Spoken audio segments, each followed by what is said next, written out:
দেখেন, মৌলানা আবুল কালাম আজাদ সাহেব তিনি দীর্ঘদিন পলাতক ছিলেন। তিনি দীর্ঘদিন পলাতক থাকার পরে 5 আগস্টের পর তিনি বাংলাদেশে এসে তৎকালীন সরকারের কাছে একটি আবেদন করে। তার আবেদনের প্রেক্ষিতে তার যে মৃত্যুদণ্ডাদেশ ছিল সেই মৃত্যুদণ্ডাদেশ 1 বছরের জন্য স্থগিত করে সরকার। সেই স্থগিতাদেশের বলে তিনি অনারেবল অ্যাপিলেট ডিভিশনে তার এই কনভিকশন এবং সেন্টেন্সের বিরুদ্ধে একটি আপিল দায়ের করেন। সেই আপিলটি বর্তমানে আছে। তারা আজকে একটা আবেদন করেছিলেন যে সরকার যে 1 বছরের জন্য তার রায়ের কার্যকারিতা স্থগিত করেছে সেটি এক্সটেনশনের জন্য। আমরা আজকে এই এক্সটেনশন আদেশের বিরোধিতা করেছি। আমরা বলেছি যে এই যে আপিলটা ফাইল করা হচ্ছে গভর্নমেন্টের আদেশ বলে, সেই গভর্নমেন্টের আদেশটি আন্তর্জাতিক অপরাধ ট্রাইব্যুনাল আইনে এটা মোটেই রক্ষণীয় নয়। আমরা বলেছি যে আন্তর্জাতিক অপরাধ ট্রাইব্যুনাল আইন 1973-এর 21-3 ধারা মতে 30 দিনের পরে কোনো আপিল দায়ের করা যায় না এবং সে আপিলটি আইনত বার্ড বাই লিমিটেশন।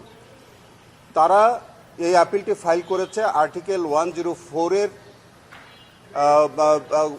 নীতিতে, কমপ্লিট জাস্টিসের প্রিন্সিপালে।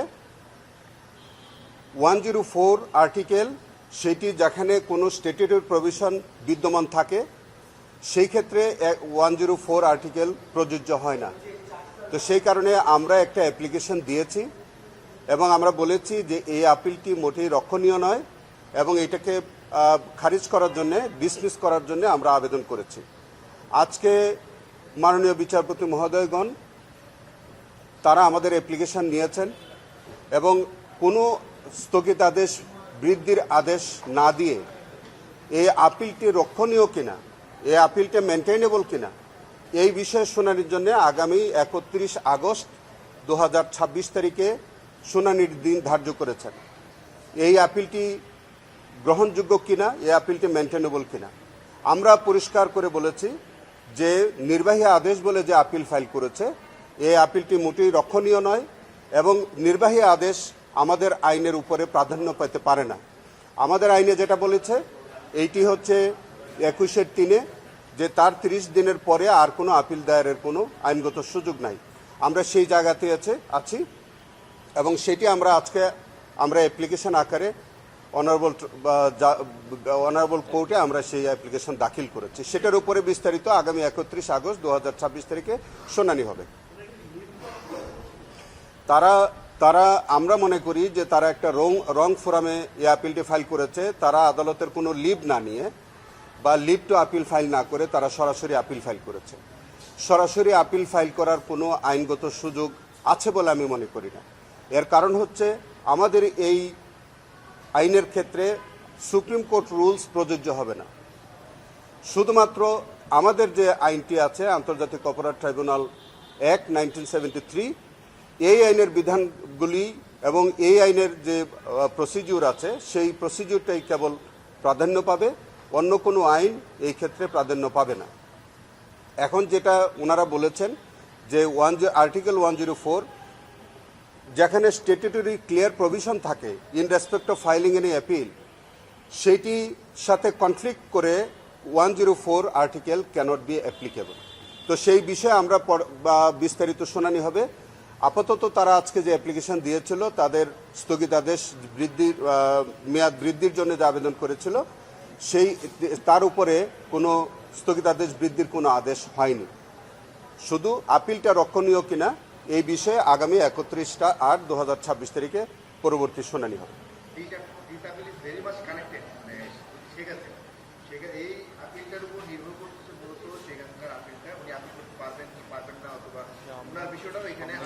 দেখেন, আমরা কাউকে টার্গেট করে আমাদের শুনানি না। আমরা আইন অনুযায়ী যেটুকুন যা বক্তব্য তাই।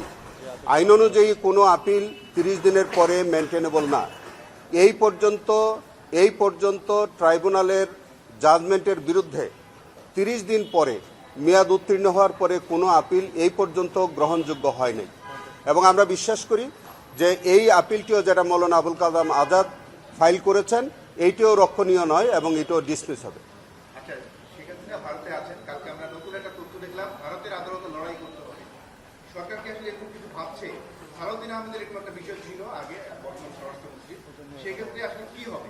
মানে আমাদের কি আসলে আইনি লড়াই করেই তাকে আনতে হবে, নাকি যেভাবে আছে বন্দি বিনিময় চুক্তিটাই? দেখেন, আমরা আইনি লড়াই করে আনার জন্যই তো ইতিমধ্যে বাংলাদেশ সরকার ভারত সরকারের কাছে তারা আবেদন করেছে।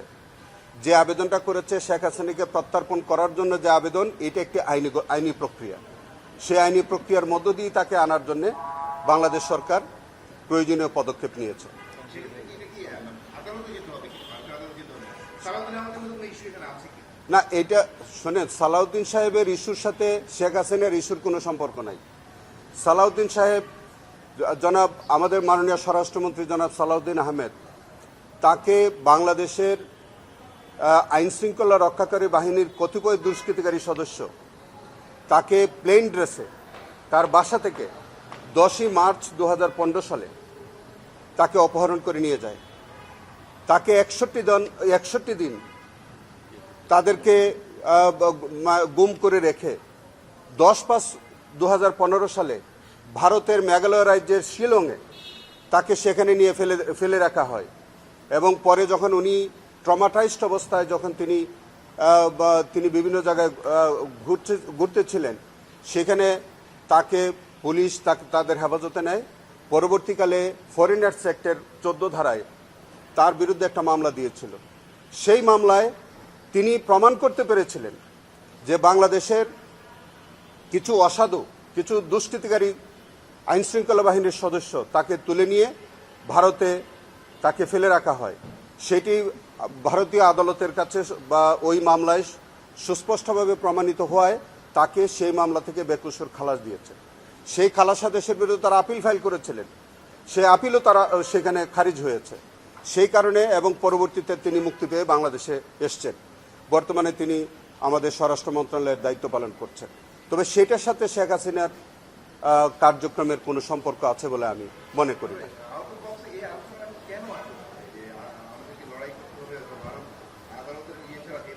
দেখেন, একটা পত্রিকা কি কারণে কি লেখে সেটার উপরে বেসিস করে তো আমাদের কোনো বক্তব্য বলা ঠিক না। কারণ এটা ইন্ডিয়ান এক্সপ্রেস নামে যে কাগজটি তারা বলেছে, সেই ইন্ডিয়ান এক্সপ্রেস কিন্তু সবিস্তারে কিছু বলে নাই। এই নিউজটার মধ্যে শুধু বলেছে আদালতের অনুমতি লাগবে। সেটা উনি কোন অনুমতি, উনি কি রাজনৈতিক আশ্রয়ে রয়েছে ওখানে, আমরা শেখ হাসিনা কি স্ট্যাটাসে ওখানে আছেন, এটা কিন্তু আমরা ক্লিয়ার এখন পর্যন্ত জানি না। অতএব ইন্ডিয়ান এক্সপ্রেস কি অর্থে তিনি লিখেছেন, কি লিখেছেন, এই বিষয়ে আমার মন্তব্য করা ঠিক হচ্ছে না।